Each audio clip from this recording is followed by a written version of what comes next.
Hey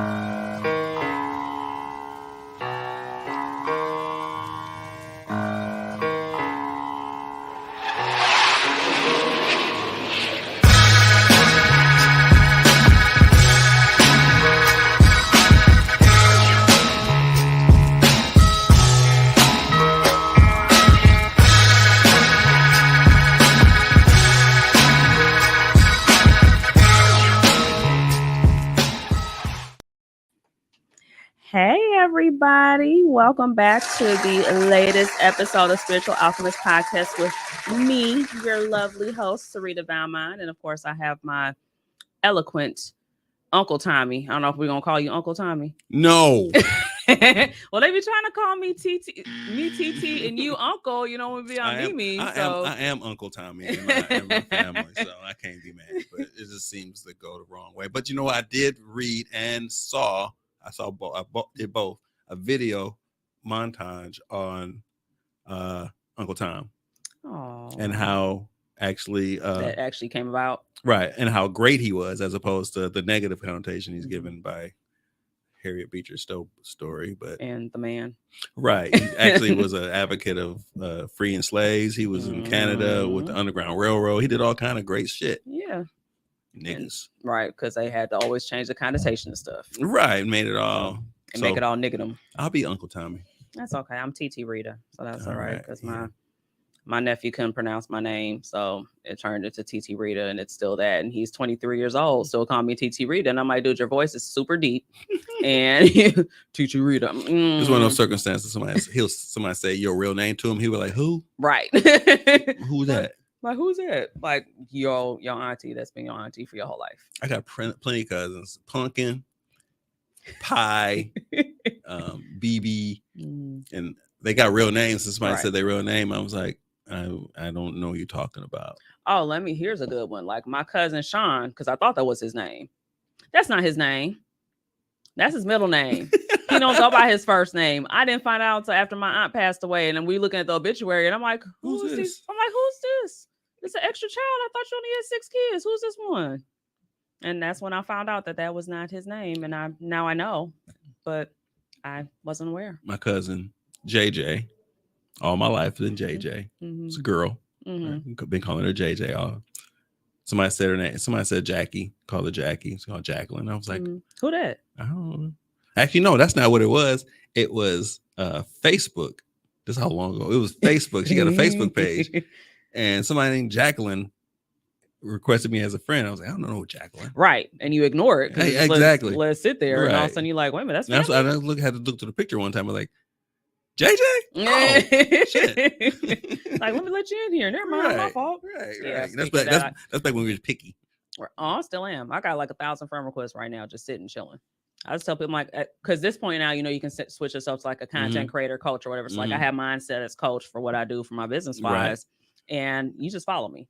And then if I see, because I don't get notified every time either. So it's one of those things where like, if I tell people, hey, send me a friend request, it's because I'm like right in front of you. And I'm like, hey, send me a friend request. I can do it right now. Because like, if I don't know that you're doing it, you're just going to sit with everybody else. You're going to sit. And then you're going to sit there and look at me. And I'm like, I'm really not intentionally doing that. It's like, I would love to. It's like, but I didn't know, So if I'm not told, and Facebook only like picks and chooses when it wants me to know when I got a request anyways. But, Canned Beats is kind of all inclusive, kind of just whoever.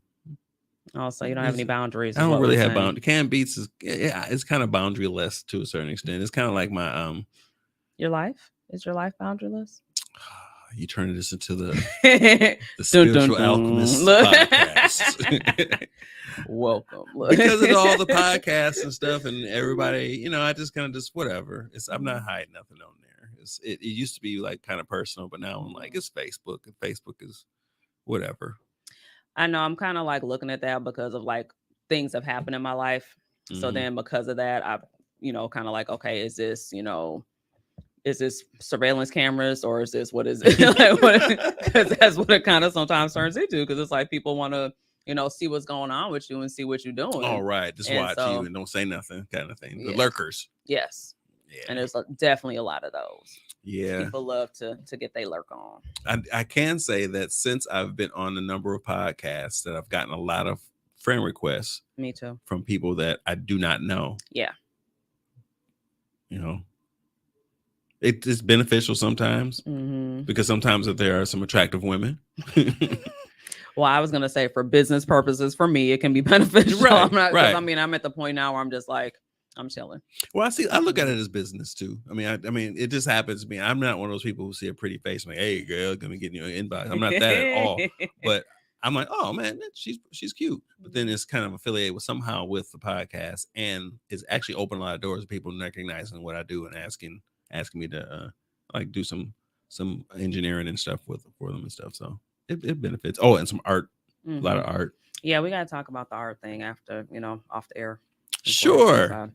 Definitely have some things that I can have you do, but I don't want them to, get you a little bit too happy. I don't know how to take that. And that's the reason why I said it that way. But speaking of that, it's also pertains to the New Year. And so today I want to kind of talk a little bit about that because it is the beginning of the year, the calendar year. And that's the one thing I want to say. Like for me personally, yes, it's the calendar New Year.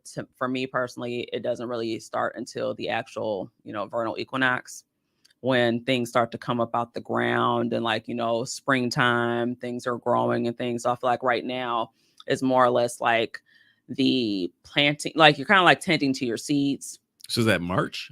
Yes. Yeah, okay. So I was trying to figure out. That's March. Okay. And so it's actually like the tail end of March. So like 21st, 22nd, like that. Might even be the 18th. Hell, I don't know. I ain't look at the calendar yet, y'all. We still like, look, I'm living day by day right now. You literally know the moon and the suns and stars and shit. Yeah.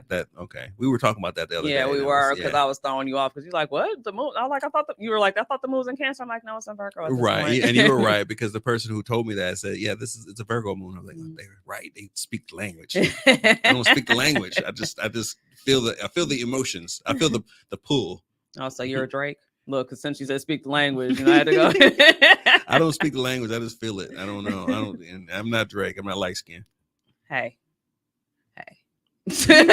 you butter pecan. You ain't. I know, it's like, well, I'm actually keeping my color right now, but it's gonna fade. Yeah, it's gonna fade. Like I have some bronzer on right now, y'all. So that's the reason why I still look like I got some color. But if I were to take this bronzer off, you'd be like, oh, you're not high yellow.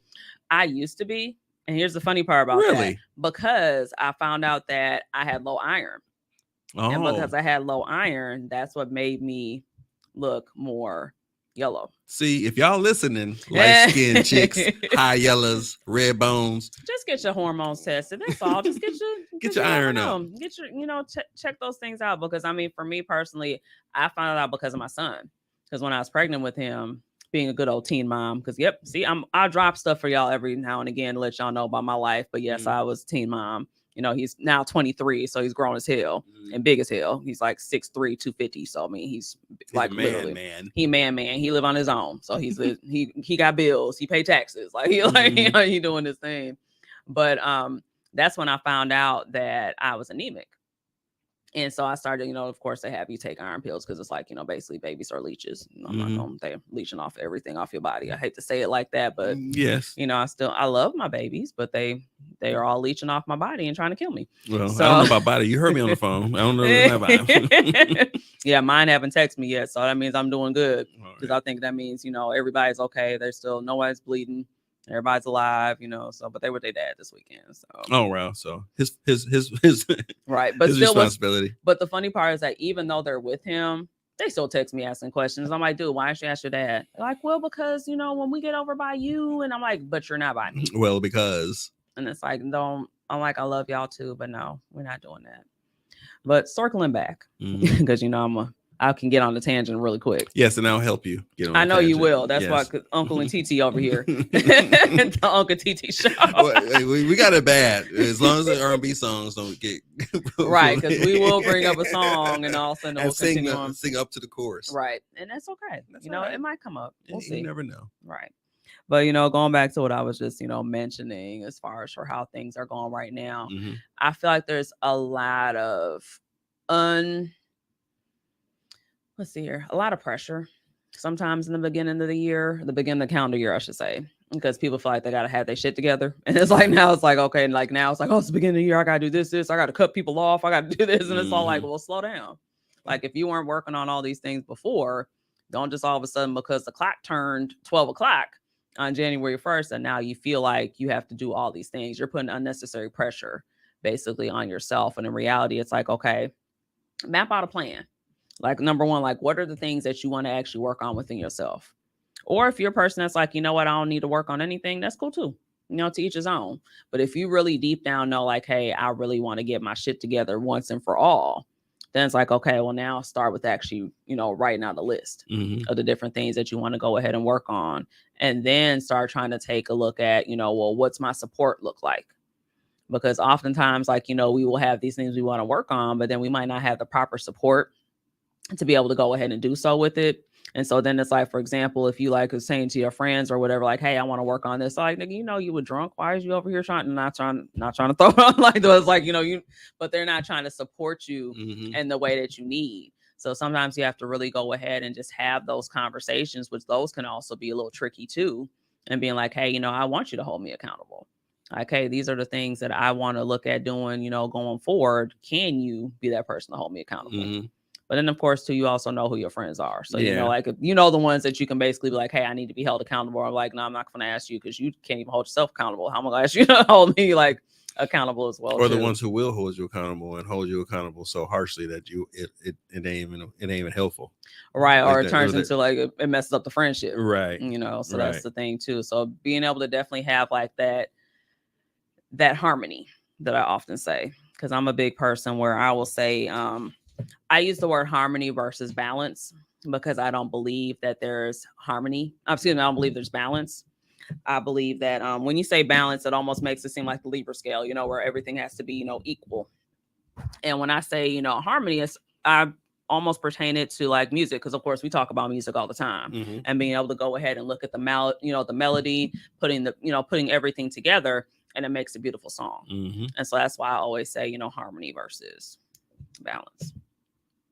I think that I'm glad that the timeline isn't the first of the year because I haven't really put a lot of thought into what I want to do and how I want to change things. I have had some things in my like I want to buy a house. Like this year I want to buy a house. I know there's some things I need to do prior to that. Last year I said 18 months I'm going to have, you know, some credit things, so I'll clear it up. And it actually happened 10 months earlier. So I'm like, all right, so it's actually happening in the right direction. So now I'm like, all right, so what am I supposed to do this year to make sure I'm ready for that? Right. And I haven't thought anything about it because I'm ahead of schedule. So I'm like, all right. Like I got time to kill. Like, let me go ahead and it's like, well, no. Right. Well, not even that. It's more so like, wait, I didn't expect it to happen this fast. I wasn't ready to actually have the next step. Ready. Right. No. I want to go. So I have until March to kind of, well, not even that. Like, how about this? I don't even believe in the time restraints that people put on themselves. Like, I can start tomorrow and actually mark it as like that being your new year. Yeah, it's the 14th, and then the next 14th is going to be the next month, and that's where my measuring stick is. I just start. But we always want to have a clean slate to actually go back and say, it's been a year or whatever. But you can always mark a year because we have our own timestamps. But yeah, I haven't thought about a plan. I haven't even put a plan together. I need some accountability partners.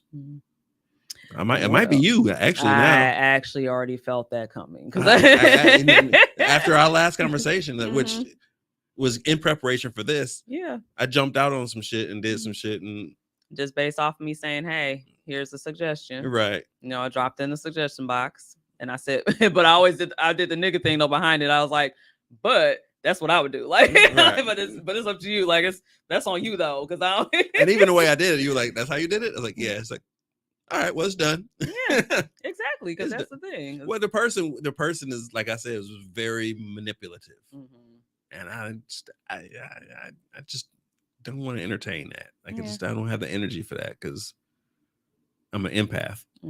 But I'm proud of you for doing that though as well too, because I get it because I'm also an empath too. It's like I felt it. Like, it's funny because like when you were saying that, I was like, because you said I got something to do too. Yep. I was like, yeah, I'm already I'm already knowing. Yeah. And that's the thing about it. But I want to go back to something that you had touched on just a moment ago as well, too, just saying about timelines. Because honestly, in reality, like I feel like there really is no time per se. Like even when people say like your age and all those things like that, it's like, well, it's all based off of number one, like how you're taking care of yourself. Because I feel like I always jokingly call myself Benjamin Button, because I'm like, look at stuff and I'm like, I'm actually looking younger than I did back at certain points in my life when I was actually at that age where now I have a lot of people that are coming up to me and they're like, you know, asking me questions. So like when I said like my son is 23, they be looking at me like, how are you 23?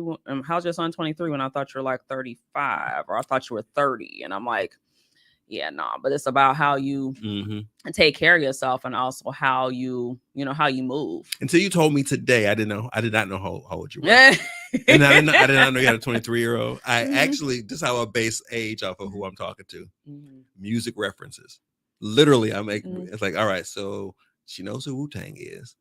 And she knows some of the R&B songs. Now I'll go back and say something like, I know that song. I'm like, damn, all right, how old is she? But I don't want to ask you. So there you go. Yeah, I can confidently say that I'm 42 years old. All right. And I'm okay with that. You're not hiding. No, I'm not. For what?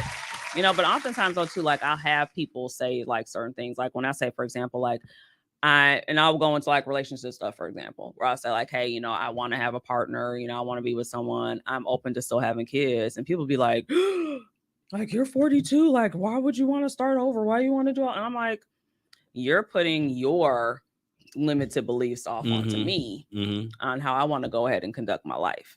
I didn't say that I'm gonna do it tomorrow. I just said that I'm open to it. So it's like if I'm with someone, for example, that doesn't have any kids, or maybe they only have one, you know, I'd be open to that because my kids are older. Like I have a 23-year-old, I have a 16-year-old, and a 12-year-old.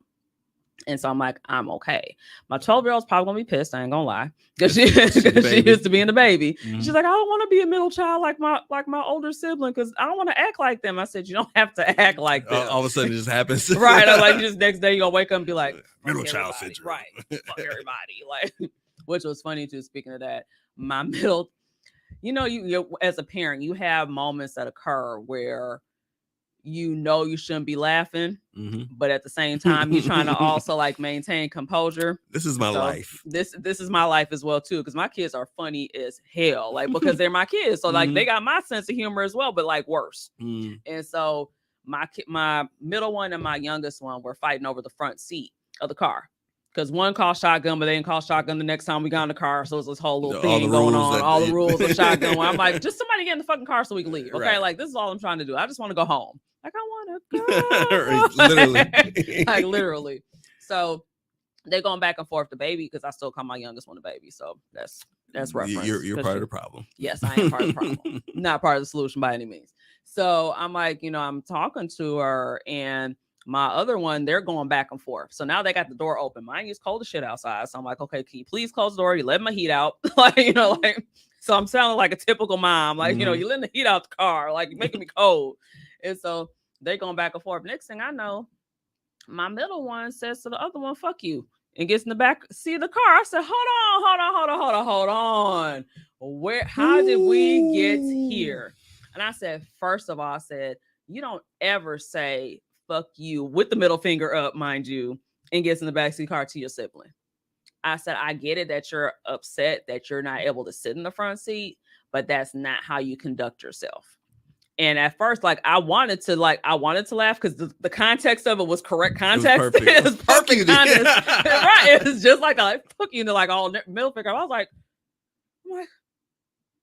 I would have done the same thing, but no, like it's not what we're supposed to be doing, you know, right now. So I'd have that whole conversation, and I didn't even say anything to their dad because I know he would have like flipped out. He would have choked him out. Yeah, he would have definitely had a whole thing about it.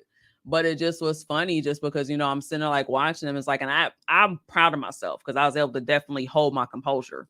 Because initially I was about to start, like I felt myself wanting to laugh, but I was just like, did that just like, my eyes just got big. I was like, did that just really just happen? Like you really just cussed out your sibling, but in the right context. And it was, oh, damn.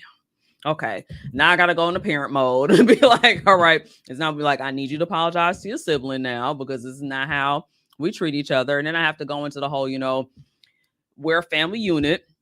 supposed to try to work together with things. You know, we need to talk things out. And then they're like, well, you weren't helping anything. I said, I was watching how you guys were interacting with each other. I didn't know when to jump in to try to be like, hey, because I'm like, you guys were initially talking it out. And then I did say, I'm like, okay, you know what? You go ahead and get in the back seat. You stay here for now. We're going one more place. When we go to this one more place, y'all can switch again.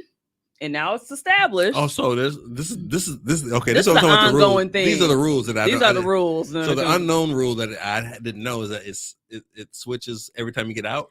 Like there's a rotation. That was there. I added that in because I said, okay, because y'all fighting over this. I said, okay, so that's not a normal. It's not a normal thing, but I said because y'all doing this way. Okay, I'm gonna go ahead and that's actually a good solution. And that's what I felt it was too. And that's when it turned into the fuck you and the middle finger and then got in the back seat. And I was like, hold on, this is not. I tried to come with a solution. So then we ended up getting to the place, you know, that we were at. And then I let the middle child go out to where they were going to be at. And then the other one came to the front seat. And I said, look, we're not going to do this shit. And of course I had to say just like that because you're the older one now. So you don't want you're the one that's supposed to have some damn sense. I need you to act like you got some damn sense right now. I'm like, you need to apologize to your sibling. I said, because what if somebody else would do that to them? Would you just let that happen? And they're like, well, no, I wouldn't let nobody talk. I know you wouldn't let nobody talk to your little sister like that. So why do you feel like it's okay for you to talk to your little sister like that? And I think it was also a caveat too, is they wanted to go to the mall and they want me to buy them something. So I said, you need to go ahead and apologize to your sister. And then I said, I will think about if I'm going to go ahead and do this. But mind you, if I do this and you do the shit again, I'm taking everything back. And y'all both sit in the back seat. Exactly. Y'all both sit together and be chauffeured, and I continue to be your Uber driver like I've been for all this time anyways. But they're getting their license next month. And they already got a car and everything because my ex-husband is that person where he's like, I got to have everything together before, I'm just like, okay, fine. As long as it ain't my money. Good for him. I appreciate it. So I can't complain. I got a unique situation where I do have a good co-parenting experience that's going on right now, but it definitely took a long time to get to this point, as well, because it's been almost actually 9 years next month. Wow. Yeah, 9 years next month that I've been divorced. So okay. So well, yeah, mine's 2018. So I've been divorced longer than you? Yeah. Wow. Yeah. And your kids are older than mine. Look. You was married a long time. Yeah, I was married almost 10 years. I was married 9 years and 10 months. We were 13 years. Okay. But we had been together since high school, basically. Oh, yeah, me too. Well, I was high school. He was not, but, I was. Robbing the cradle. Yeah, it was a little R. Kelly situation. I was 15 and he was 20. So, yeah. And that really was seriously because that was that time frame. So it was like 96. So, yeah. So when I say that, I'm like, it really was like that time frame. Ooh, so, low blow, but it's the truth. Yeah, and that's the thing. Like, my kids are very funny, but we'll talk about that there's another conversation about that, but that's another off the air because I ain't got time to be getting text messages and phone calls and shit about me talking shit, which I'm not, about anything. That's funny. When I was waiting on you, I was watching Talib Kweli's podcast, and he was interviewing Evidence from Minnesota. Okay. And I think he's from Minnesota. I can't remember where he's from. Anyway, Evidence was trying to start to tell a story. He was like, "Yeah, so, is this the last time I'm gonna be on here?" He was like, "I don't. I mean, he's like, will I be invited back?" And they're like, "No, this is the last time you ever be on." And he was like, "No." Talib was like, "No, I was on Drink Champs twice." It's like, "All right. Well, I ain't gonna tell too much of the story because I can tell the other part the next time I come back." Right. Like he was literally preparing for the next time. You got to do that sometimes. That's what it sounded like. Like I got a lot more story to tell. Yeah, I do, but I'm like, I gotta figure out how I want to say that. Well, you got time. I do. I got like the rest of my life. So yes, you do. I'm living. I'm gonna be at least 150, which that throws people when I say that too. All right, Methuselah. I can't stand you because you know that. There's many people that like, and that happens to only be like our generation that be knowing that shit too. Right. Also, I'll be like, my mom used to say that, and he over there old as Methuselah. Yeah. And I'll be having people say, "You got the patience of Job over there," and I'm like, "Is it Job or Job? I need to know which one first of all." Like, right. Which has been something I've been working on as well too. Patience. Well, you handle that parenting situation with much patience because I'm like, y'all get y'all motherfucking ass out, y'all walk. That's how I used to be, and that's something that I had to really work on to be able to go ahead and honestly, like that patience, I had to carry it throughout like everything else, like relationships, all those different stuff like that. But then I also recognize too, I have developed this thing that I call loyalty discernment, which I have a tendency that when I have a person that's like a very close friend or something like that, I'm loyal to a fault. To a point where now it actually is affecting me in my life because I'm too loyal. Yeah. And so that ends up starting like fuck up different things. Like I fuck up people's karma, like all those different things like that. Cause I'm trying to be like too helpful and to all these things like that, where now I have to be like, okay, I have to take a step back and I have to use my discernment with that. But my kids are habitual line steppers. So I have to go ahead and watch them and be like, okay, no, I said no this time. I said no this time. Like, especially like my youngest, like I love my baby. And what she does sometimes, she likes to just sleep with me, you know, sometimes because she's like, I want to just, you know, cuddle with you or whatever. And I'm like, some days I'm okay with that. But other times I'm like, okay, I've had a long day. I need to have my own, you know, downtime to kind of like, you know, go ahead and recap my day in my mind and everything. I just need to have my space. And so. But you call her baby. I do, and that's why I have to be mindful. So then I call her by her name, and so I'm like, now, and I, you know, and I say that, and I'm like, okay, like, no, you're not sleeping. And she's like, yes, I am, and then she'll like try to put her stuff in my room. So, she come and set the whole slumber. Oh yeah, she put her stuff up and everything in the bed. She like got her stuff set up, and I have like a bed warmer or whatever. So I don't have I have mattress, like a heated mattress pad. So then it like each side has its own thermometer or whatever on it. So she'll go set hers up and everything. And I'm just like, I'll be in there too. And she's like, your bed's so much more comfortable than mine because you got all this stuff. I'm like, yeah, because this is my sanctuary. Like, my room is my sanctuary. Like, this is where I'm chilling at. Like, this is why it's set up this way. Like, I set your room up that way, but you mad because you got a kitten in there, which that's another story. So then I'm like, so I just told her no, and I ended up locking my baby out my room.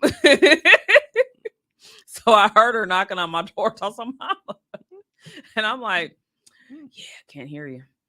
Can't hear you. How bad did that hurt you?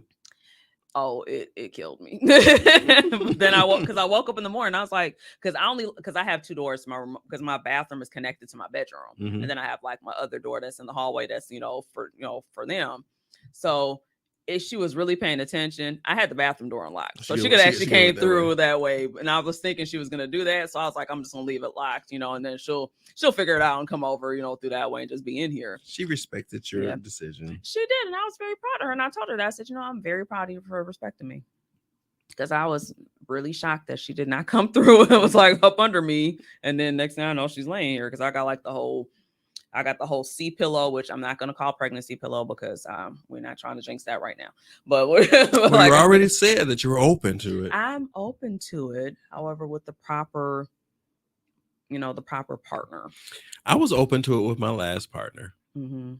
I have had a vasectomy, and I also looked into reversal. I did see that the studies show that the longer you wait to reverse it, the more likely it's not going to work. Gotcha. And my youngest is 16. That's how long ago it was. So It's been a long time. I think there was like a 30% chance of it actually being effective. So. Oh, that's very interesting. I've not really heard of so many men that actually. I mean, I know a couple men have had vasectomies, which is very responsible of yourself to be able to go ahead and do that, because there's some Negroes out here that's got like 20, 30 kids. Shoot the club up. I had literally. I don't think and plan out much in my life because a lot of stuff happened just happened, and it was all good. Yeah. But with my marriage and with my children, I was adamant that I was going to have one partner and children with one partner that all had the same name. Okay. That was a definite goal of mine. If I were to have another, which I never thought that I would actually be married again. Tommy Jr. He's like, I just want a junior. Look. A friend of mine has a boy, and he was monkeying around with me last Sunday. And you got that little spirit came in a little bit. He kept punching me and kicking me and stuff. Like, boy, you better stop for he's 9. I gotta treat you like a man, right? And he's like, you won't. And I talked to the mother. I was like, hey, he need to get roughed up. She was like, do what you got to do, man. I threw that boy around like he was crying. He was crying. I felt bad after the fact, but I was like, it's like, no, you have to learn today. you gonna learn today. I'm a grown ass man. Right. You don't be hitting me like no. You don't hit no grown ass man. Here, take these grown ass licks right here. It's a little different now. He gave me a high five. I saw him today. Yeah. Like, hey. Yeah, that's their sign of love. Like they enjoy that type of stuff. I know I used to rough up my son and everything too, and that's my thing. Like I would just want my child to be healthy. But if I had a preference, I actually was saying to myself, I'm like, I would actually be cool with twins, a boy and a girl. Is it in your knock it out? Is it in your gene pool? Not in the damn. No. It's like no percent. That'd just be one of those. Oh, look at that. When did that happen? But I think also too, they say like as you're older, the potential is there that you actually can have twins at an older age. Yes. No matter how your gene pool runs. Mm-hmm. See, my ex-wife, her grandparents were. She's generationally the next one to have twins. Her grandmother is a twin. So it skips a generation. Right. Her grandmother is a twin. So and there was no other twins. And I think that was us. But yeah, we didn't do it. Yeah, that's okay. I mean, I was that person that I actually, because I'm an only child, so I had actually wanted to have 6 kids. So that was 1 in 5. Yeah. So but audience, I'm gonna let y'all know right now, Tommy and I ain't happening. So I'm just gonna go ahead and put it out there. Because we over here talking like, because people be like, wait a minute, you like, hey, like, it's like no, I'm snipped. I'm done. Can't have none. I can shoot all clubs up and come out by myself. Right. Come out of Survivor. Come out of Survivor. Yeah, no, everything is still working over here. So until further notice, like, you know, we'll see what happens. That's because I know 2, maybe 3 people who had hysterectomies, and their sex drive increased astronomically. Oh yeah, because now you don't got to worry about being pregnant. Is that what it is? Is it mental? Yeah. Okay, I thought it was physical. Well, I mean, it's a little bit of both. But I mean, for me, I'd be like, oh shit, okay, like I ain't gotta worry about nothing. Right, I gotta worry about nothing. Like, yeah.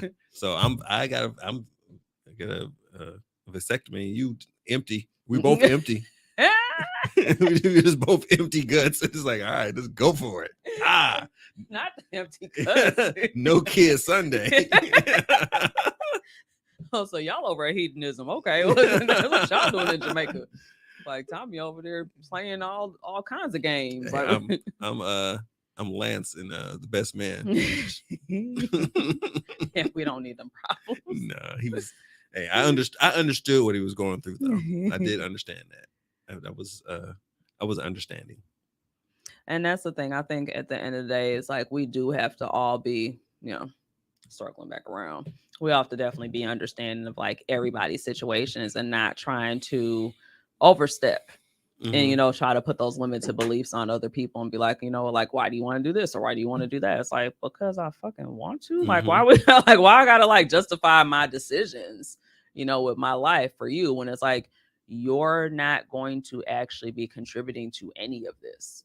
Like, unless you're going to be contributing to my household or anything like that, or anything that I'm doing, why do you feel you have the right to be like, oh my, like, oh girl, you too old for that, or I could never? I'm like, right, you could never. You are correct. You don't have to. Exactly, at all. And when you come to the baby shower, you're gonna sign an NDA because I don't want all my shit out. Like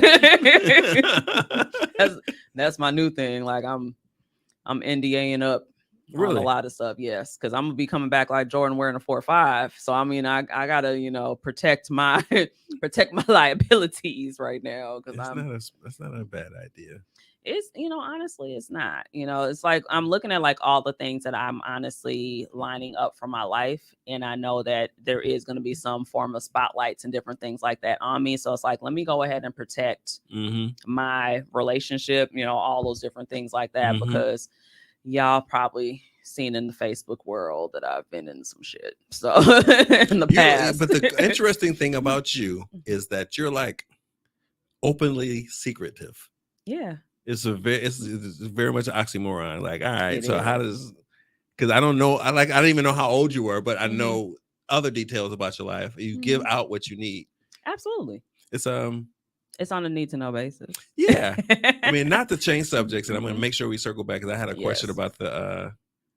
about like New Year's resolution, but setting goals or whatever. Oh yeah, I got my list here, people. We're gonna come back. Look, the Lori Harvey conversation about her apparently now dating.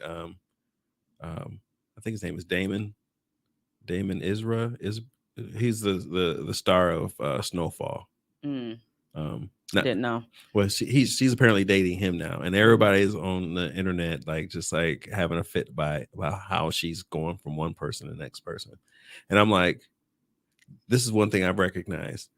She's not openly going out and saying a single thing. Exactly. She's not on interviews. She's not being asked questions. She's not speaking. People are seeing these things and actually bringing it up to our attention. If I had TMZ, you had TMZ following you all over the place, how much shit would people know of you and be doing the same thing? Absolutely. So I don't like, she's similar to the openly secretive thing. Like she's openly, we still don't know any details of what's going on. We just know that, because I just read also that she broke up with Michael B. Jordan because he was cheating on her. She never said anything like that. But it's out there like, oh, he just wanted to be married, and she was engaged before. I mean, these are all things that but she didn't speak on it. She didn't throw him under the bus. Right. I respect that. I respect people who have that kind of secretive, like openly secretive lifestyle. I trust you enough to know that you're telling me the truth, but then I know that you have enough going on in your life that you don't have to share everything with me. Right. I think it creates a balance. I think it does create a balance with friendships and stuff. Yeah, look at you. See, I did that on purpose. I know you did that on purpose. But no, I definitely agree with you in that as well too. It's like, you know what? Live your life. She's 26 years old. Do you know, when I was 26, I had 2 kids and I was married and I was miserable as fuck. She's 26 and rich. Thank you. And I was let me stop. I was supposed to be too, damn it. No, but like when I look back at things, I mean, as the saying goes, everything does happen for a reason. You know, we might not be able to understand what the reason was, because like I had literally had my life lined up. And of course, as a saying, the running joke is, you know, God laughs at your plans, because it's like, nah, chick. And it was funny because like with me having my son, 2 years prior to that, I did this whole report and research thing about like teen pregnancy and like all this stuff like that. And I was like, oh, I ain't having no kids until I'm at least like 25, 26, you know, almost 30. And then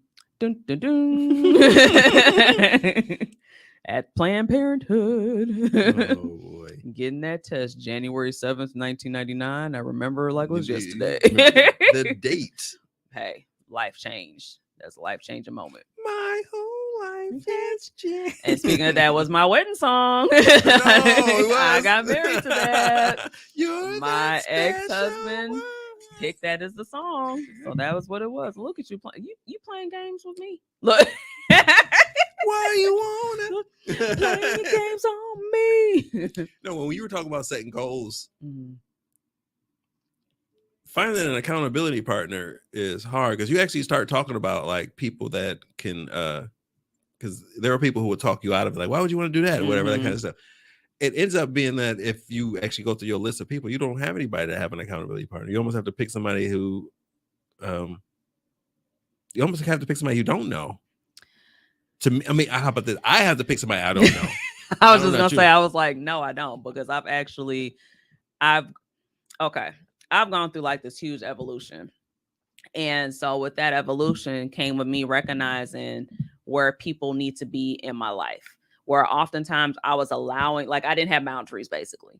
So I was allowing people to just be in my life, and I had to recognize like, hey, I need to be the person that actually places you where you need to be in my life and give you those, you know, different spaces. So like, I know different friends of mine that I could have as an accountability partner. Like I have a good friend of mine that she's actually a coach as well too, but she's in Kansas. But me and her talk about stuff like almost every day. And we're like damn near like best friends. And so I will sit there and be like, okay, here's the things I'm working on this week. I need you to hold me accountable. Like I need you to let me know, like if Friday hits and you ain't hear me say nothing about this, I need you to get in my ass. And I'm not going to be mad at you for doing that, because this shit's on me. And she'll do that. She'll be like, I'm Serita, it's Friday. What's up? I'm like, she's like, nah, for real. Like, what's up? Like, you didn't do anything. Like, you finna do it right now? Or are we finna sit and do this right now? Okay, cool. Like, I got time.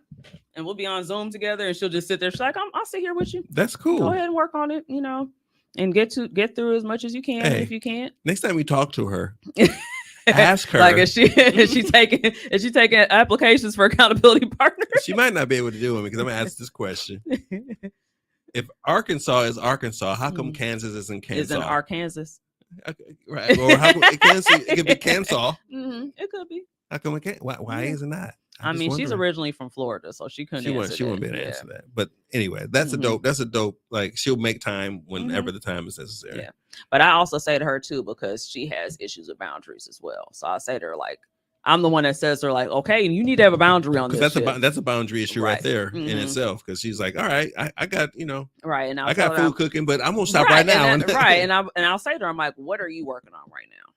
And she's like, oh, I'm doing. I said, okay, cool. I said, so you continue working on your shit. I'm working on my shit. I just want to make sure I'm not interrupting what you're doing. Because like, you got a family and everything. Like, you got a husband, you got a daughter and stuff like that. Like, I'm chilling in the house by myself with the cat. Like, I'm, it's like, so I don't got like those type of responsibilities at the time when me and her are having those conversations. But it's definitely, a good thing that we are able to go ahead and do that. Because in my past life, like, I did have some friends that were, good for accountability, but some that weren't. But then that's also too, that comes with you, with life experience and just kind of recognizing, people's patterns and things like that as well too. So I know we were talking about that earlier, just like being able to recognize, the patterns of different people that you're around and seeing how they do things and how they move. And then basically being like, you now have the chance to, just basically the choice to say, hey, do I still want to move like this? Or if you zigging, I'm zagging. We're not zigging together no more, so we got to go ahead and, figure it out. But it can be a dicey situation, so that's why I said, you might want to look and see who you could actually really have, be held accountable. And sometimes it might even just be a therapist. Because like, me, like, I'm in therapy. Like, I'm not going front. I'm like, I believe everybody, and I say this all the time and people laugh at me, but then after I say it and they laugh, they be like, you're right. But I say that everyone that's born should have a little card for a therapist. And when you give the age that you need it, you just go ahead and call that number, and here's your therapist that's assigned to you. You can see if they're still practicing or not. Well, then you got the next person in line that's going to be your therapist. But I feel like, honestly, we all need to be in some form of therapy just to process different things that have gone on in our lives, because we've all had different situations where when you take a step back and look at things, you be like, damn, this shit's not normal at all. Like, this is not, but of course, that's also subjective, as far as what's normal and what's not. But being able to go ahead and kind of look at those different things. So it should be like how a pediatrician is given to you. Just a therapist. I lost track of my therapist and fell out of, and I was kind of upset by the fact that he could have recommended, because I was seeing him every week. Okay. And I was saying, this is a little bit much as far as, it was financially a little bit much for me to see every week. But he was like, well, he didn't offer me like every month option. Or every other month or nothing like that. Excuse me, like every other week or like a monthly. He was basically just, you figure it out, let me know, kind of thing. I was like, well, damn. Yeah, that's not good. Yeah. And we were vibing for a second too. And I even had, in my relationship, actually, he let me bring her in on a session here or two. So we were going, and I'm not sure if I want to actually open that door again. Like, I want to open that whole like relationship with another therapist. This would be the third or fourth one I've tried.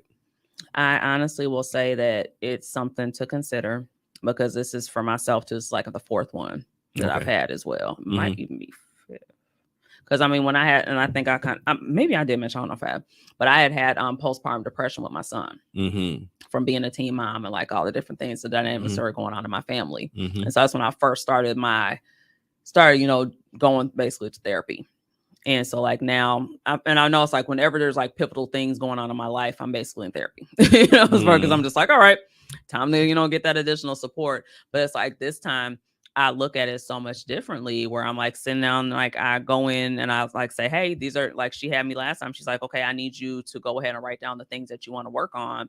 You're going to develop the plan, but I'm going to hold you accountable. But once you develop the plan, we're going to go over the plan and see if it's actually a realistic plan. Because she's like, she's like, I can tell Serita that, you want to get this stuff done, but she's like, also too, I don't want you to be going through like emotional bypassing and different things like that as well, where I want you to go ahead and process, your feelings, your thoughts, and things like that, and see, you know, where this is originating from, like where the trauma is originating from. And of course, you know, 9 times out of 10, fucking childhood, but you know, still being able to go ahead and look at those pieces and then, you know, move forward. Because I'd had a conversation with her, like, for example, I was talking a little bit about the grief, you know, with my mom, and then also, you know, discussing like the relationship with my father and how the dynamics and stuff, you know, has changed. And it's funny because when I'm talking to her, I feel like I'm talking to myself. Cause she'll be like, okay, now Serita, like she'll just like kind of go and she'll be like, let's look at it like this. Like, really, you need to look at it this way. And then I'm like, well, damn, you're right. Cause I was looking at it like this, but at the same time, I needed to just get this shit out. Like, hey, this is the way I feel.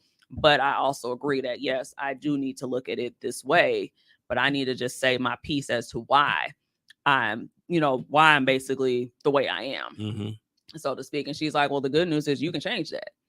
And she's like, and here's your blueprint. You already got it written out. Let's go ahead and start working on it and trying to figure out ways through it. Cause like one thing I had mentioned is that if I don't have like something scheduled for my day, like where I have to leave the house, I will lolly fucking gag. Like I'll just be in the house like do, you know, trying to do stuff and not, you know, paying attention to it. But now that I recognize that, she's like, even if it's just you going to the grocery store or something, just to plan something, because that way then it's like putting your brain in motion of having to do stuff, or if it's just you going to the gym or whatever it is. And then I was like, oh. And then I said to her, so I started doing that, but then also too, what I did is I planned a day where I sleep in. Or like it's just like it's my sleeping day. Like I'll look at my whole schedule for the week and I'm like, okay, what day can I sleep in where I can at least just, you know, chill and not have to worry about anything. And that way it kind of offsets for me the, you know, the need to have to be, you know, on such a strict schedule. Because with me, it's a matter of I used to have issues with discipline, which that's actually on my list of stuff to talk about. I had issues with discipline because of like the how can I say it? The hierarchy with it, also like the patriarchal society, you know, aspect of discipline, where discipline is almost like a form of punishment, you know, and kind of looking at it that way, where it's like, okay, well, you got to be disciplined. You got to do this, you got to do that. You got to be motivated, and, you know, all those kind of things like that, where then I had to take a step back. And over this past weekend, I was working, I was at an event with my spiritual advisor where she does like a thing called Soul Sundays. And one of the facilitators that was there, she's a therapist, you know, as well. And she was just talking about discipline, and she was saying, and she dropped a gem on me where now I'm like using it. It's just been constantly replaying in my mind since she said it, but she was like, discipline is the highest form of self-care. And when she said that to me, that like flicked a switch in my brain, because I'm like, elaborate, you know, because I'm always one of those people like that where I'm like, it doesn't register. I'm so disciplined, thinking that discipline is like hard and rough. And that's and what she's saying. She's like, you know, it doesn't have to be. It's like, it's just what society has made it look like. And she's like, in reality, you have to make it look like how it's going to work best for you in your situation. And so she's like, if you look at it differently, you can recognize like, hey, this is, you know, you're doing this because now this is going to help you go to the next level that you want to in your life. And this is something that, yes, give yourself grace and everything as you're going through the process of it. But it doesn't have to be like this, you know, this, you know, type of situation. It can be more like, okay, what's your parameters on how you want to get this done? And when that was said to me, I was like, oh, because with me, like, for example, and I've said this, like, I maybe have in the past, like on Mimi's podcast and stuff, where like I was raised Catholic. You know, I was raised very like, you know, strict, you know, by the book. Like I was trying to talk to my mother about like me, you know, getting on birth control and things like that so that I would avoid my son. And she was like, oh no, you're not doing that. You're not having sex. You're not doing any of these kind of things. And I'm like, okay. And so, which the funny part, which I can say this now, and of course my son will probably hear this later, but I actually did go and get on birth control. And when I was taking a break from birth control is when I got pregnant with my son. So I could have actually had him earlier than that, because I was definitely sexually active earlier than that, you know. But now, you know, looking at those things, it's like, you know, being able to have those different conversations, but it was really just because of how they were raised and how, you know, how strictly they were. So they were trying to be strict with me, to try to keep guardrails on that necessarily kind of inhibited me. And the irony of that is that the story out on the streets is that the Catholic girls are the exact opposite of the not the stereotype or anything, but yeah, and then I'm a Scorpio, so then there's other stereotypes behind that. So it's like a Scorpio Catholic girl walks into a bar, like it's like, it's like having like the whole little, the running joke. Yeah, and everything. You're supposed to have the whole like Catholic schoolgirl uniform skirt. Well, wrong show. Look, I was to say, well, actually, it's a wrong show. Like, I do actually have that attire for a different special gentleman. I did get a picture of that, like that, sent to me one day. I was like, yeah, I get it. Yeah. What can I say? Grown woman dressed like that is actually yes, especially with the glasses and everything. Yes, the glasses. Because actually, I wear glasses, so that's the thing too. The bun, you have the hair. Absolutely, and then you gotta have the pencil in. Yep. I've done that. Tune into Socially Awkward on Sunday. Looks like we'll be going into that topic, at that point. But yeah, I mean, it's like I said, kind of just looking at how, circling back around, because gotta bring it back. We're doing good. We are doing good. We're doing well. Okay. I feel like we should be having some barbecue music playing in the background. Like, you gonna flip the burgers? Go ahead, flip the burgers. Don't forget to flip burgers, and don't forget, like your sandals good. You got Alexa, play Frankie Beverly Mays. How they gonna take us off the air? Look. Now listen to the songs of any artist you want. Oh, well, she's not ready to play right now. Yeah, she's not ready. She's not set up. It's okay. All right. We'll do family reunion another day. But yeah, going back to what we were doing. See? I cannot stand him. Yeah. Literally, we about to get taken off the air, y'all. No, we're not. No, we're not. This guy only play like a little bit. No, it has to be a That's not the backyard song I was thinking of. Oh no, but it's one that pop on.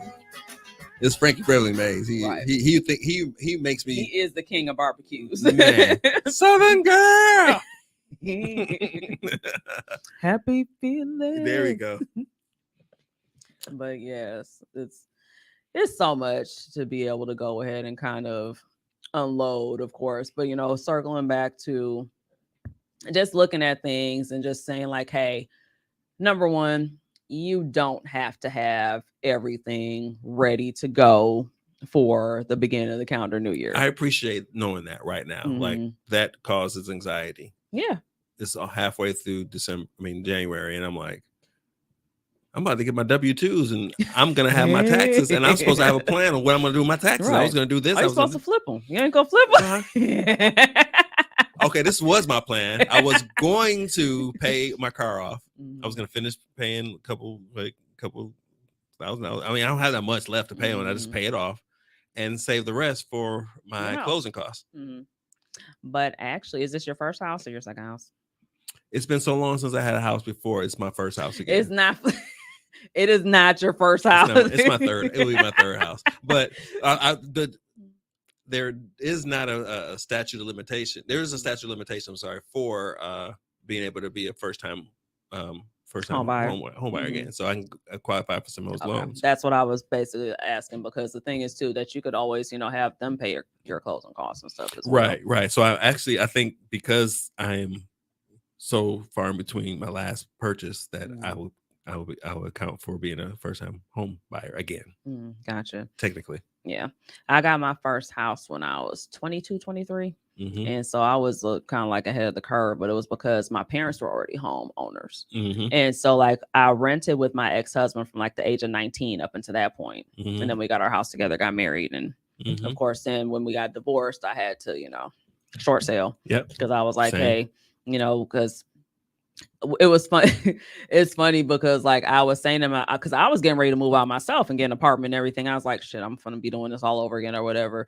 But he had to do the whole "let me beat you to the punch," thing. So he's like, I'm getting my own apartment and stuff. You can stay here at the house. And I'm like, I don't want to stay here. Like, can I can I jump out and have my new life? Like, can I be my new self? But end up working out that then I got the house I'm currently in, which is interesting because I feel like I will just say I did manifest the house that I'm in right now. Because when we were married, I wanted to move out to the area that I'm at now. And I was saying something to him about it. And he was like, oh, well, the mortgage is going to be too high and and everything. And I'm like, no, it's not. I'm like, it's like 5 of us in this house, right now. I'm like, this it's a little ass house, like in 1,000 square foot house or whatever. And it's 5 of us, trying to like move around. Like I would like to be in like a almost close to 3,000 square house because now we all got space and like space and opportunity to move around. But now it's like I got what I wanted. And so it's an interesting thing where I always say like it's not even a matter of being cocky or anything, but it's like, I get whatever it is that I want because I go ahead and I plan and I just work the plan and then just see how I can go ahead and make it happen. And it might not happen at the time that I want it to happen.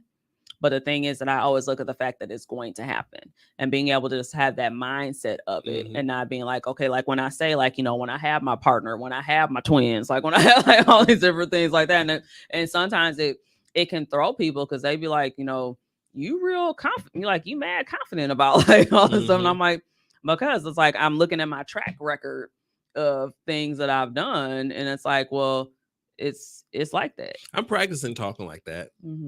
I am currently like getting trained by someone who talks like that because I've never heard the whole manifestation in the whole context of the way it's been told to me, because things that happen, I told you before, things that just happened because they were just happening. Apparently they were manifesting and I didn't know they were manifesting. Yep. I wasn't planning for them. It was literally God's plan. But moving forward, to specifically state I want a house, and not even that I want a house, is I'm going to have a house, and this is how I'm going to do it.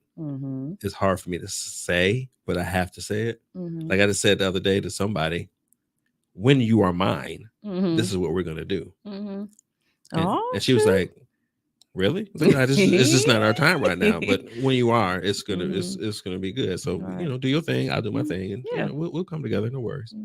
Tell your friends to be my friends so we can be friends. You know what I'm saying? So we can do this every weekend, all right? You knew it was coming. I was going back to the God's plan, but since you put that one out there, I was like, it's right. Give me a chance to get it all out. You might have another, another gym in there. You know what I'm saying? But I needed to hear this because I've been woe is me for the last couple of years of why is this happening to me? Going 20 years with not having to look for a job. I never had to look for a job. Jobs just came to me, literally. I would go to interviews just as it was just procedural because I had the job already, but they needed to go through the finality, right? To now having interviews, and I'm like, I'm walking out of here. I'm like, I didn't get the job. Like, what? Like, what you looking for? You know who the fuck I am? Allow me to reintroduce myself. Right. And now I'm like, all right, well, maybe this is how it's supposed to be. Now I'm conceding to whatever it is instead of, all right, I'm going to go get this job, and this is the income I want because this is the house I want, and this is the lifestyle I want. Because I had a lifestyle, and since my divorce it's no longer there. Yeah. So now I have to reestablish this lifestyle, and I'm like, well, maybe this is where I'm supposed to be. It's like, no, this is where I'm supposed to be. So I'm figuring it out. So yeah, and it can be a very interesting situation. It's like with me, I went from like I've never been honestly never been by myself. Like when I really look at things, it's like I went right from my parents' house into a house with my ex-husband. Then I went into like being with a crazy person. And then it's like, being always like, with something and somebody. Right. And it's like now I'm actually in the form of like, wow, I'm actually in my own, like I'm in my house. I'm being able to go ahead and even set things up the way that I wanted to. Because like initially when I had my own particular situation that happened with a person that, we're not going to go into that, but when that situation occurred, I kind of just let my house just kind of like be, and I never really made it into a home.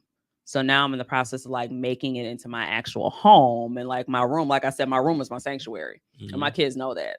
So they know, like, number one, you do not sit on my bed in your outside clothes. That's the old lady that come out. That's my granny in me right there. Like if you don't want to come in my room, like I need you to go put your play clothes on then.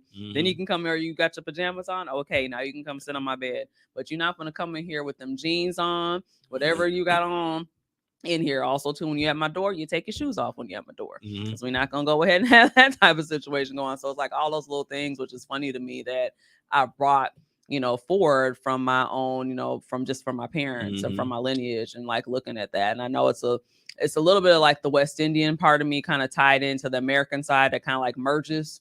And then my kids be looking at me, they're like, this doesn't make any sense. I'm like, it'll make sense later. Like, just not, but it kind of goes back to like the different things that you don't sometimes recognize that you do. Even when it comes to like going back to the calendar New Year, like I know the Black Eyed Peas thing or whatever, like that was not a thing for us because of like, I don't know any West Indian people that did that. And of course people can correct me and I'm okay with that. Because, I just know in my family, we didn't do the Black Eyed Peas thing. That just was not, the thing to do. But then, being here and being around, and I'll say Black Americans because technically I am one, but by osmosis. And so then and looking at it, and I'll be like, what y'all doing? Like, why are you doing that? Like, I didn't get it. Apparently we did it. I don't remember it because I never liked them. So it wasn't my thing. I think I saw them being made. We didn't talk about it being a tradition. It started becoming something that was brought to my attention because I was, hear more people talking about it. And one time I had some that were really good. Okay. And like the repast greens. Oh, repast green beans. And whoever made these, and this is back when I was like heavy into pork, it was actually purple whole peas that were fire. And I didn't really know the difference between those and Black Eyed Peas. I know that they look different, but they're kind of the same texture or whatever. But I started to actually like them. Got into like a little bit of a discussion with a friend who said, I don't know why y'all Black people just hang on to shit for no reason. I've been eating Black Eyed Peas every year and still got badass luck and bad shit. It ain't working. Right, because they're not doing the other parts behind it. And that's the thing. It's like you right. Absolutely. And that's pretty much like what I was just mentioning, like being able to go ahead and like number one, like even like right now with this being this time of year, going more into introspection, just really kind of looking at yourself and looking at like what are the things that you want to do. Because I mean, even right now, like you go outside, it's cold as shit out there. Nobody want to.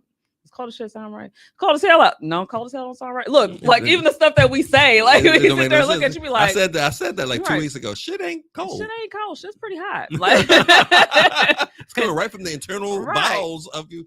Of yourself, of hell, of your body, like and then also like saying that like hell, like but our cold's light skinned girl's heart. I don't know, like what cold as fuck, right? Fuck's ain't cold, right? And how many do you give? I don't know, like, it's like all those things that we you start saying, but going back to like just looking at like everything outside is basically dead. When you this like this time of year when you're in the Midwest or in your places that actually have the seasons. You notice that. So then it's being able to go ahead and like, okay, well, what seeds do you want to plant?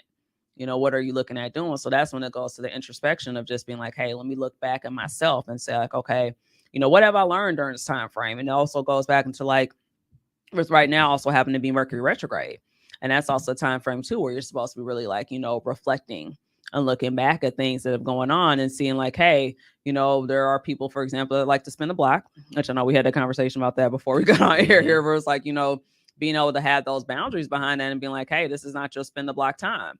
Like your time's up. Like, we do the little tick, tick, like the time is over. Like you're not going to keep doing these things because now I have to go ahead and put these boundaries up. Which was the situation I told you about was a spin the block. Yeah. Absolutely. That literally is a spin the block. Like, wait, let me dab my toe in this pond real quick and see what's gonna happen. It's like, no, the first go round wasn't hot. So why would the second one go? Because it wasn't a bad problem for them. Right. Absolutely. And that's the stuff that you have to really be able to pay attention to, but also to look at your cycles. Because if you sit down and take a step back, you'll also be able to go ahead and recognize the cycles within yourself. Like with me, I had just did a reel back last month where I was talking about, me paying attention to my own cycles and realizing that like around November-ish time frame can be difficult for me because I go into, I have the seasonal affective disorder where if I'm not paying attention, it will take over. And then I will go into a deep depression, because I'm not doing the things that I'm supposed to do to make sure that I'm still okay. Which part of that is, me taking my vitamins, making sure I'm moving my body on a regular basis. Like I have my own things that I know work best for me. And that's the thing, to be able to go ahead and see, what works best for you. And so like I have like my whole journaling routine, my rising routine, like all the things that I do, that if I don't do them, and it doesn't necessarily mean I have to do every single thing every single day. No, but it's like I have my menu of things that I do to make sure that I'm okay. And so that also goes back into that whole looking at myself and seeing that. And then also too, with this year, is what they call like a 7-year, like a year 7, which means that you also should be going back into, looking at yourself, and also just diving into your own, spirituality, and looking at those different pieces of yourself as well too. What's the significance of the year 7?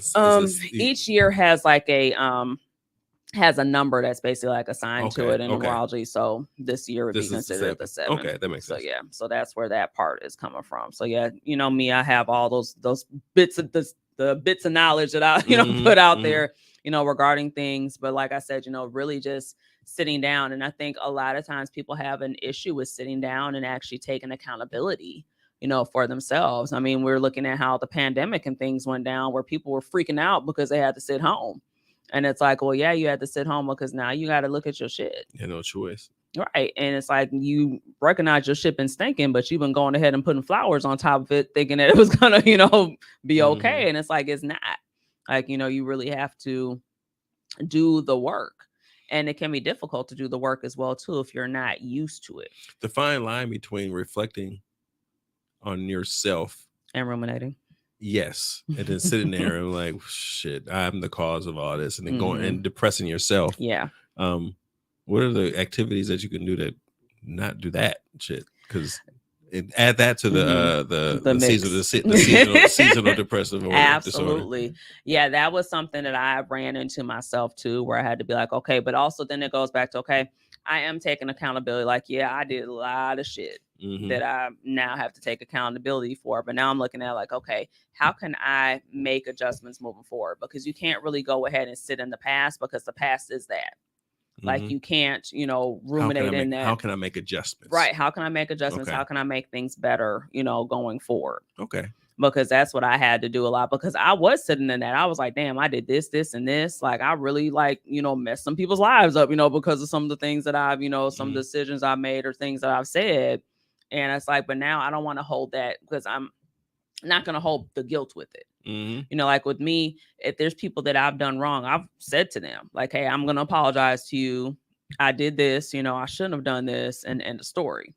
And also too, that goes back into, oftentimes you have to also, and this is, of course, this is my own personal opinion, but being able to forgive people that you might not never get an apology from. Because that thing is like, looking at that and being like, hey, I need to go ahead and move forward. And I'm not going to go ahead and continue to hold on to this and let you have a hold on me because of the things that you did to me. And of course, this is subjective, because I'm not talking about like sexual assault and all those kind of things like that. I'm talking about, more or less like you've had a disagreement with someone and you allowed certain things to occur because of that disagreement. I'm not talking about, because that's a different, that's a different thing that needs to be handled. But I wanted to just say that, aspect, because sometimes when I say certain things, people might look at it as the literal, and it's like, well, no, I'm not everybody talking about the literal. Everybody forgiven. Like, I'm gonna shoot this, like, So yeah, I think I do a good job of forgiving, and I could do a good job of accountability for myself. I don't like to point a lot of fingers. Even in circumstances that I know that were wrong, I'm like, well, there was some fault and I did something. Right. And even teaching other people that is really tough. Like, I'm apologizing for what I did. And people still like sitting there. It's like, you don't have anything to say? It's like, no, I didn't do anything. It's like, all right, well, I just got to, all right, you don't feel like you did, even though I believe you did. But then if you got to force somebody to apologize, I'm not into that. So I just have to learn how to move on from that. But back to getting out of the room, I think the whole like the ruminating thoughts, the ruminating and actually making adjustments that's a what do you call it, an attainable task. make adjustments, not changing, right? But make an adjustment with slightly. What are you going to do? Exactly. You just make, and honestly, it's just like one small thing. It doesn't have to be like this huge thing either. Mm-hmm. And I think that's where we also get caught up because we think it has to be like this big, huge, grandiose, thing. And it's like really, if you just, take baby steps, because you really just want to move like 1%. To be honest, and this is me also. Now I'm speaking from the life coaching aspect of the side of things, but if you just gather around, children, Serita's telling you some jewels. Being able to look at it like it's literally just one small thing, where it's like for example, making your bed in the morning. It could be something just that small that it will move the needle for you because it's like now I feel like I accomplished one thing. This is true. And that's something that I, make sure that I do every day. There's maybe even a couple of days where I have not, and I feel away when I don't. But it's like for the most part, going ahead and making sure that you do those things, but really just having, like I said before, like your own list, your own things that will, assist you when you need them. That's funny. I used to do a lot of things when I was in a relationship. Once I'm not in a relationship, I just don't see the importance of it, which the value of it I lost the value of it. And that's more an emotional thing. Once I make my adjustments, I think things will turn. Well, my question behind that is was it something that you're doing for the other person, or was it something that you were doing for yourself that you stopped doing? It was something I was doing for myself, and it felt good doing it. And it felt good doing it because I had somebody else doing it with me. Okay. So it was a tandem of a few things. Now, really doesn't matter. It doesn't. It does matter, but it doesn't really matter to me right now. And I'd have to make the adjustment to why it did matter then. And even seeing too, because it could honestly be like it doesn't matter anymore. Because the thing too is that when you're growing and evolving, a lot of times like things that you really used to care about, you start to not care about anymore. Like I used to be like a big. This was, and this I got from my mother, and then I recognized that this was a bad thing though too. I used to be that person that you would never see me in the same thing twice. Which turns into a bad thing because now you're constantly buying stuff all of the time. And so like my mother was like she definitely was a hoarder. Like I can look back and see that now because like in my parents' house, for example, they have 5 bedrooms. My mother had clothes in every single one of those bedrooms. And I'm not talking about like a little bit of clothes. I mean, the whole like walk-in closet's full of stuff. And then my dad had this little bit, his little bitty space over here, and then like he had in another closet, he had like a little bit of space over there, and I'm just like, my mother. I'm like, okay. And so now at my house, we have 4 bedrooms. I am in 3 of the 4 bedrooms. Going to get clothes. Going to get clothes. And my kids be like, "Why are you in my room?" I'm like, "I'm just grabbing this dress real quick." And they're like, "Why are you grabbing a dress out of our room? Your room is over here. Why are you in our room right now?" I pay the bills. Exactly. I'm like, smiles. That's what I want to do. When you got your own house, you can do what you want to do. But that's little nigga. Right. And I got that from my parents. But now it's like when I look at them, I'm like, okay, I got to stop that. Like I need to go through now. And that's on my list of things to do is to actually go through these closets and clean up and just be like, it's time. Like there's stuff in here that I'm never going to wear regardless of if I'm this size again or not or whatever, in case me, it's like, this ain't even style no more. Like, let me just go ahead and get rid of this, this stuff. And then also too, like my shoe addiction has come back. And so I have to work on that because I know I got these 2s on right now. Yes, it has. It's like ding, ding, ding. So now I have to, look, I feel like I need to put my foot up so that way you need to get the look. If I can get my foot all up in the air here, so I got my 2s on. You can't really see my 2s, but I got my 2s to match on my shirt. And look, I feel like I got to take my shoe off to actually show it. I never really liked them until I see them right now. And I didn't like them either, but then I was like, okay. So here are the 2s, y'all. And of course, I got little feet, so that also makes it, so I work kid sizes. Showing my age. Those joints came out when I was in high school. And I was still in middle school? Hey, it was the thing for you know, when you had some Jordans and you played basketball. Yeah, have them on. It wasn't just a fashion. It was like, ooh, you got the Jordans. Right. You can hoop. Oh, well, that's another thing though too. Like my dad did not believe in all those. Like I would get one pair of shoes for the whole season. And like, so I got like the Bo Jacksons, like I had those, like because I was tomboy, which I still am like, you know, borderline, you know, with that as well too. Where the cross trainers. Yes, I had all like, but I would get the one, and then I was like, of course, once I got a job, then I was able to go ahead and get more shoes. Those kind of grayish, baby blue and yellow ones. Those are my favorite ones ever. Yep. So that's I have my Brewer jersey to match. Yep. Nigga couldn't tell me shit. Oh, I remember I had like the Penguins jersey, and I forgot what shoes used to go with those as well too, because it was the yellow, black and white. I forgot what shoes I had to go with those, because I know there were some Nikes, but I don't remember what they were. It's gonna come to me. It will. But that was my thing, like, because I'd be like, okay, now that I have these shoes, I got to match everything with them, because it's like, oh, and then that's when you can't wear an outfit twice started. Exactly. And then also being an only child and being spoiled and like looking at all those different pieces as well. It's all coming together now. Yeah. But then also too, even looking at the connotation of being spoiled, you know, speaking of that, because I don't honestly feel like you can necessarily spoil a child. You know, I think there's certain things like an aspect of material objects potentially, but when it comes to the actual like nurturing and things that a child actually needs, those things definitely are needed. Like the being like, don't hold the baby all the time, or they're gonna always want to be up under you and all that stuff like that. It's like, well, no, those are nurturing maternal things that you have to have. Exactly, like you're technically supposed to. When my daughter was born, she had a hole in her heart. My oldest daughter, she had a hole in her heart, and she had to stay in ICU for a while. So we had to go. We were living in Louisiana, so we had to drive like 60 miles to go to the hospital. So we would actually swap staying at the hospital because we were in college. And there were times there we were always holding our baby, but they have the nurses to kind of hold the babies that aren't always lucky enough to have their parents there. There were babies there just laying there crying, just crying because nobody's there to hold them. Nobody, you know, it's like that's too. And it's heartbreaking when you hear that, because my youngest was in the NICU for about a week and a half. Because when she was born, well, I can tell my story. Look, got a platform to tell my story. There you go. So when I had her, like all my births are quick.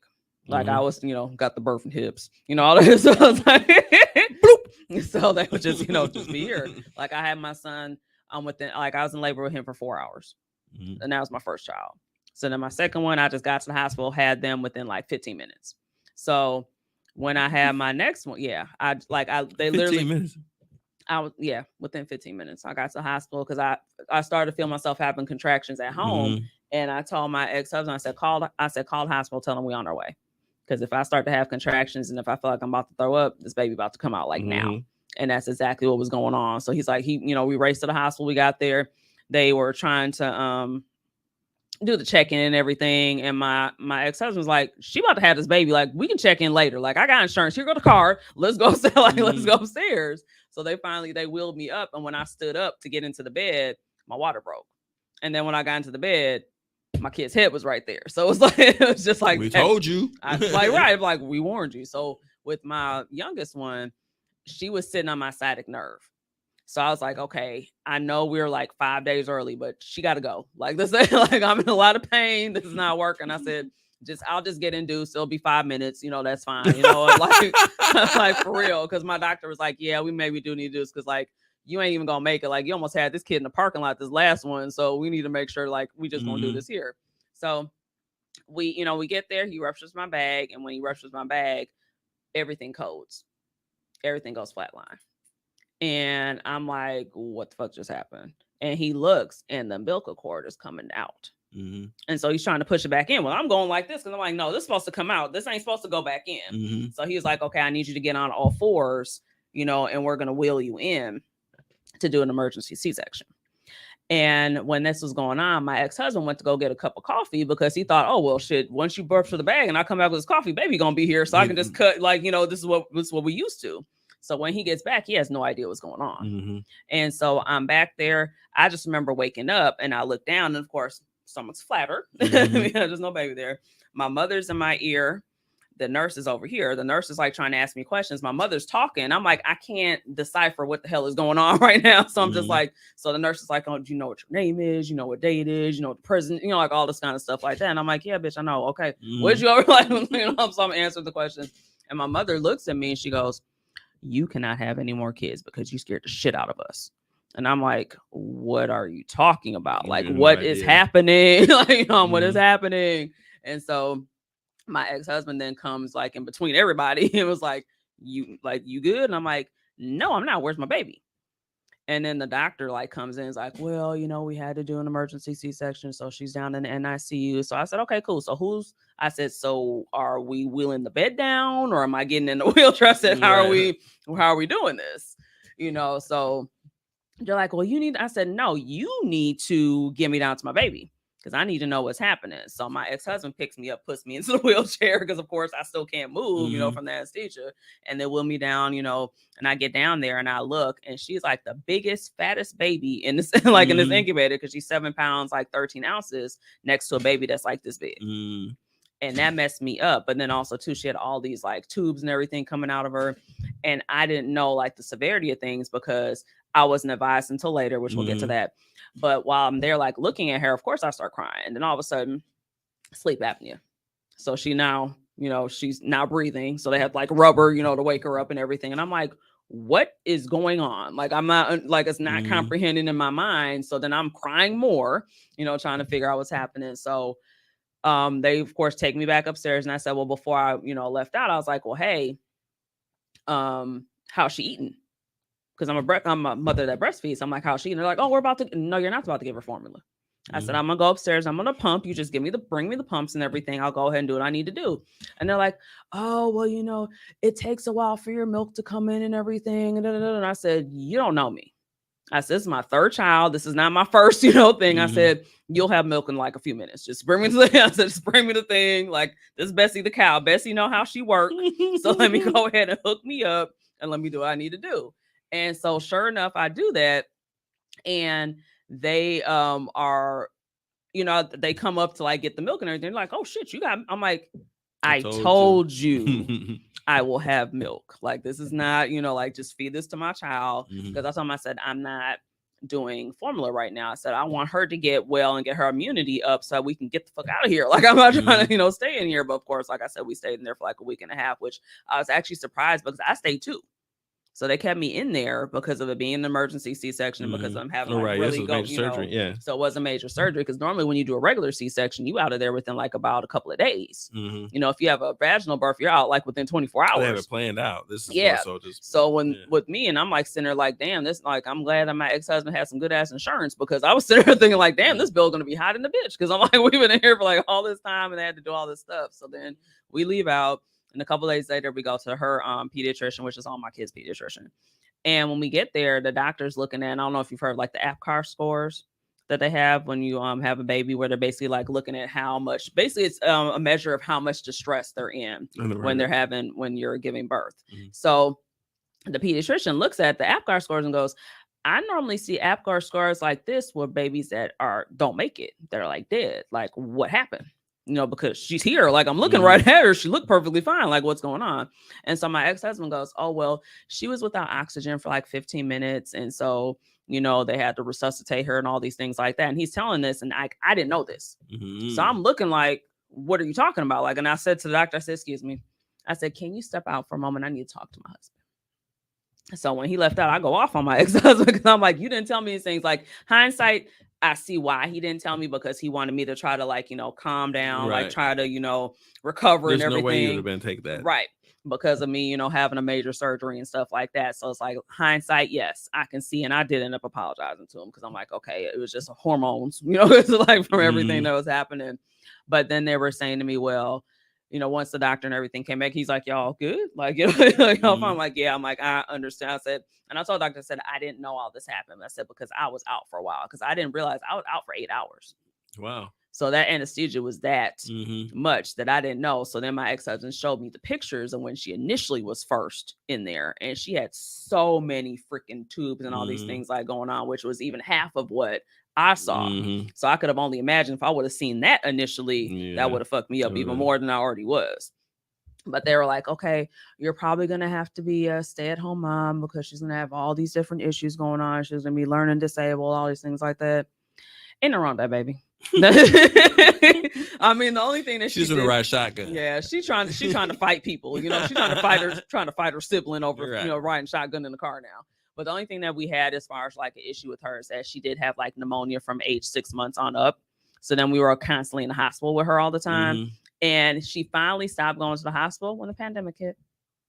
That's the first year we didn't have to go to Children's. The irony. Right, because we were ready, because I'm like, oh shit, we got this going on, and now we got it right. I'm like, this is the worst time. We got to take her to the fucking hospital and everything, and then I'm like waiting, because I'm like, okay, your birthday coming up, we gotta go to like, it's coming. Like I'm ready. Like, when we gonna go? And she's like, Mom, I'm fine. I'm like, okay, and I didn't do anything different. So yes, so now she's been fine. The only thing she has is just like exercise asthma, because she plays soccer and stuff like that. So that's the only thing that we noticed. But I'm thinking because of her having such a traumatic birth that ended up affecting her. 12-year-old. Yeah, it's a 12-year-old. So this is the baby, the baby of the family. But that is my traumatic birth story that I wanted to go ahead and share. And I don't know how we got here, but we are here now. So that's where I don't know how we got here. I think you were talking about your daughter being in NSCU. That's all right. All right. We're talking about the lack of nurturing. Yes. So that's the thing, and that's what I recognize tying back into that. So thank you, but saying that. So that's why she's so clingy, because she was in that incubator, for that time frame, and not being able to go ahead and actually be nurtured, that way. Versus my other kids, they like, hey, like, well, no, my son is not like that. My son will come and hug me, but my middle one is like, that's exactly. Look, I get the, and I'm like. Like, you were the easiest pregnancy I had. This is what you do to me. Like, what you looking at? Right. Got my whole face, and they're looking at me crazy. Well, a thinner version, but like I'm the thinner 16-year-old version. But nonetheless, it's like these kids are hilarious. So what else you got on your list? Let's see here. I did mention about the discipline. I did mention about. Did I say about planting seeds? You did say about planting seeds as well too. Also reevaluating things as well. So I think I mentioned that part as well. And also just having putting everything in perspective and not I'm about to use the old term, but not putting the cart before the horse. Meaning that, just kind of like slow down, with things as well too. And just pay attention to what you are doing and what you want to create. Because at this point, I mean, really, I would say with this being like a dark period, so to speak, whether you're talking about, weather-wise, emotionally, and all those things like that, it's okay for you to want to be the light, basically in a dark place. And that it's okay to be that person. I know with me, like I have a sunny disposition, at times where like, I want to go ahead and share that just because I was in a very dark space for a very long time. And I did not see the light at the end of the tunnel, with me going through severe depression, anxiety, and also, suicidal thoughts and everything as well, which I know we spoke upon that, years ago now when I was on a different podcast, right. And sharing, my story on that. And just, number one, I don't look like what I've been through, but I've been through a lot of shit. And I said that like in the first episode that, we're going to slowly kind of like unpack different parts of my life. So that way you can go ahead and kind of see that. And that's why I have like the different perspectives. And that's why I think when I give these these stories and these antidotes, it's because, number one, other people can relate to it and that they can see those aspects of them. But often too, they're like, wow, this really, like, you really had that happen. It matches the list very well. No, I think you did a good job of actually tying everything together with the list. That's what I do. That's what you do. You know, and I'm different. Yeah, I'm different. I'm different. Yeah, this is my first time sitting in with you. So I know, and it's not gonna be the last. No, it's not. Apparently, Uncle Tommy. I'm as here. You's a here. I'm as here. But no, this was dope just for us to go ahead and have this conversation because it's some stuff that we have not talked about before. So No. And I mean, it's eye-opening for me in some of the circumstances that I'm currently going through and things that I've actually experienced too. So it's actually perfect timing. So it's been a pleasure. Thank you for having me be a part of Spiritual Alchemist. I'm looking at the camera like y'all can see me. Y'all can't see me. And y'all cannot see him at all. But I'm finally looking in the camera for the first time this whole entire episode because I just realized that I'm the hand. Oz. I have Oz. The creator of Oz over here. Just you just hear the voice. Right. The voicest with the moistest. No, that didn't sound good. Ugh. And the mostest, I meant mostest. Moistest. It sounds like it stank. My breath stank. I don't like that. Right. I don't like that for you either. Let's not have that. But I appreciate you, of course. And, not sure what the next episode will bring because oftentimes I just think about these things and decide to bring it to the table, Let it be natural. Just let it be natural. Organic. Yes. Organic, baby. Yeah. Right. Always organic, baby. From the dome, nigga. From the dome. Freestyle. You know what I'm saying? What's 1 2 1 2? Turn me with my headphones. Check. Can't throw no bars. No, right. Just, bars are hot trash. The whole time. Right. I'm the best hype man. Or say hype woman. Right. But all right, y'all. Love y'all. And until next time, I will see y'all later.